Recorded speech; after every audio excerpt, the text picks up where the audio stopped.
और चले आपको सीधा लेकर चलते लखीमपुर खीरी, सुनवाते हैं सीएम योगी को। आपने पिछले 2-3 दिनों के अंदर बयान पड़े होंगे। कांग्रेस सरकार के एक थिंक टैंक क्या कहते हैं कि राम मंदिर बेकार बना, अनावश्यक बना, और समाजवादी पार्टी के थिंक टैंक भी कहते हैं बेकार बना।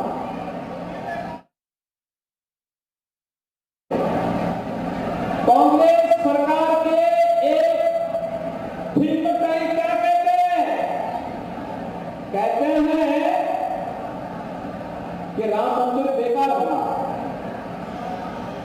अनावश्यक बना, और समाजवादी पार्टी के थिंक टैंक भी कहते हैं बेकार बना। ये लोग वही है, ये रामद्रोही है, ये वही लोग हैं जो राम भक्तों पर गोली चलाते थे और आतंकवादियों के ऊपर दायर जो मुकदमे थे उन मुकदमों को वापस लेने का काम करते थे। ये वही लोग हैं जो लोग राम के अस्तित्व को नकारते थे और आतंकवादियों को बिरयानी खिलाने का काम करते थे। और भाइयों, अब आप देख रहे होंगे ये नया भारत है और नया उत्तर प्रदेश है। नए भारत का नया उत्तर प्रदेश आतंकवादियों और अपराधियों और माफियाओं को स्वीकार नहीं करता है, दो टुक बात करता है। राम लला 500 वर्षों के बाद विराजमान हुए हैं तो माफिया और अपराधियों का राम नाम सत्य की यात्रा भी निकाली है।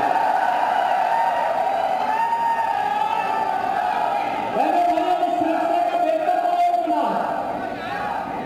आज बेटी सुरक्षित हुई है तो व्यापारी भी सुरक्षित हुआ है, और इस सुरक्षा का जो बेहतर वातावरण बना है, सम्मान का जो बेहतर वातावरण बना है, यह अनवरत जारी रहे। इसके लिए काशी में काशी विश्वनाथ धाम, तो अयोध्या में अयोध्या धाम का पुनरुद्धार हो गया। कितने लोगों ने अयोध्या का दर्शन किया?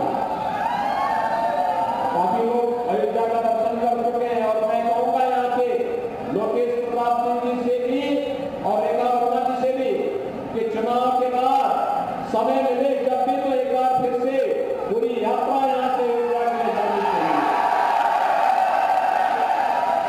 नई अयोध्या नई काशी के अगर आप दर्शन करेंगे आपको लगेगा कि हम सतयुग और त्रेता युग में आ गए हैं। ऐसे ही हम लोग बाबा बोला गोकर्णनाथ के धाम को भी करने जा रहे हैं। और हमने तो हर विधायक को कहा है कि हर विधानसभा क्षेत्र में किसी एक पौराणिक स्थल को इसी प्रकार से पुनरुद्धार कराओ तो तीर्थ बन जाए, वहां का तीर्थ बन जाए। और यहां पर लोकेश प्रताप सिंह जी ने 3 स्थानों पर ऐसे किया। और पहला यही पे नहीं, पहली बार आपने देखा होगा करतारपुर साहब में कॉरिडोर का निर्माण भी हो गया है। और गुरु गोविंद सिंह जी महाराज के 4 साहबजादों ने जिन्होंने सरहिंद के लिए अपने आप को बलिदान किया था, उनके नाम से 26 दिसंबर किसी वीरदास दिवस के रूप में भी मनाने का काम भारत के अंदर होगा। महाराज सुहेलदेव का भव्य स्मारक बहराइच में बन गया।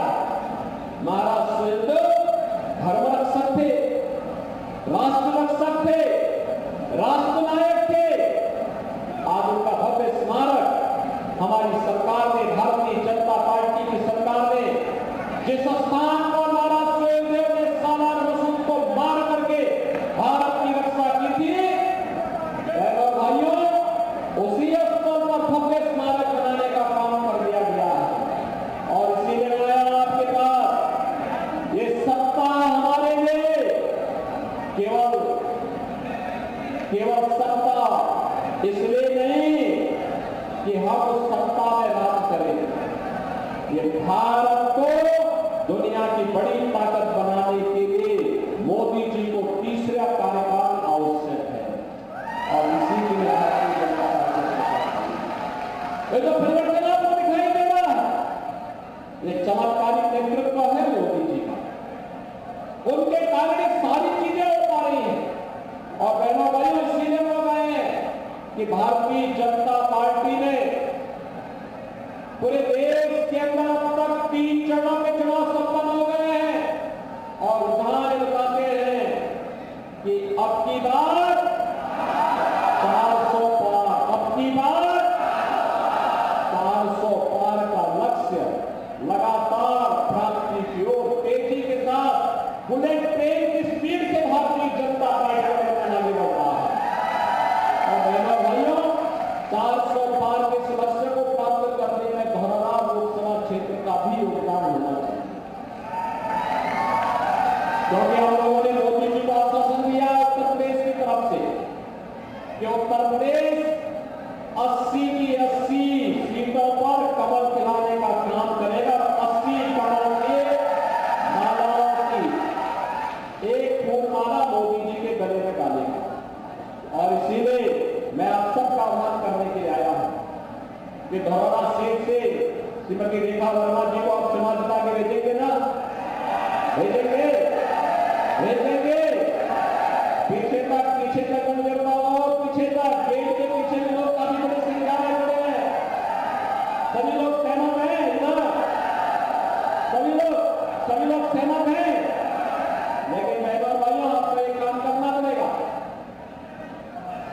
रेखा वर्मा जी हमारी राष्ट्रीय पदाधिकारी नहीं, पूरे देश के अंदर उन्हें घूमना पड़ता है, भाजपा के लिए कार्य करना होता है, महिलाओं के लिए, नौजवानों के लिए, गरीबों के लिए, किसानों के लिए उनके मुद्दों को लेकर के हमें जाना पड़ता है। आपको स्वयं ही मोदी जी का प्रतिनिधि बन करके, श्रीमती रेखा वर्मा जी का प्रतिनिधि बन करके घर घर जाना होगा। तेरह का चुनाव है, आज 9 मई हो गई है, मात्र 3 दिन चुनाव प्रचार के बचेंगे। इन 3 चुनाव 3 दिन के अंदर घर घर जाकर के कमल खिलाने के लिए जनता